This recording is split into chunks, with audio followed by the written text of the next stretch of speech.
I think it's really interesting because performance media is obviously critical for our brand successes, but with the rise of retail media networks and all that we've been seeing in the past, call it 5 years or so, even the massive spikes we saw with the pandemic in terms of retail media, in particular for CPGs, I think that what's gotten a little bit lost is actually the conversation about the importance of brand building and how brand and performance media really need to work together, because you need to be able to care for both the short-term health of your brand, which we're going to see those immediate results in performance media and commerce media and retail media, but the brand building is what actually is going to create the demand that we can capture in those performance channels, and it's also what is going to create the long-term health of a brand. Consumers need to or need and want to buy brands that they love. That's how you create loyalty. And so for me, I think as much as we've seen the rise of retail media and what it can do for our clients' businesses, we're starting to have more conversations about, what is the role of brand, what is the right balance, and how do the two work together? Yeah, that's interesting. So would you say one media channel is more suited for brand building, or can you do brand building in every kind of channel?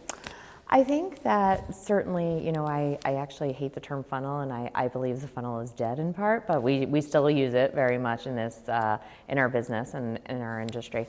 I think that all channels can play both a brand and a performance media role, but it's what is the primary KPI? What is the role that we are looking for that particular format and placement to do first and foremost? So we've seen a lot in terms of the increasing shoppability across all channels. Certainly we can do that in terms of shoppable video, shoppable TV, and things like that.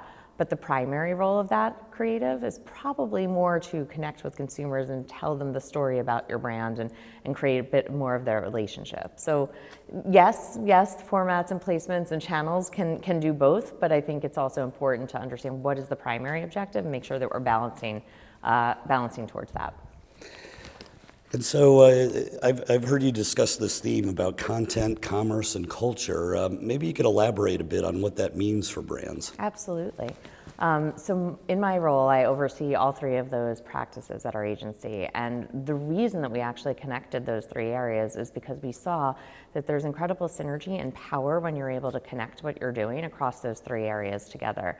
And that allows us to deliver multipliers for our clients that are greater than the sum of the parts. And so when we think about culture, what we really mean when we use that is actually about our diverse communities and audiences, and thinking about the impact that they have on consumers, how they're consuming media, the creators that they're following, what type of content they're looking to consume. So there's incredible influence in that in terms of what are their trends.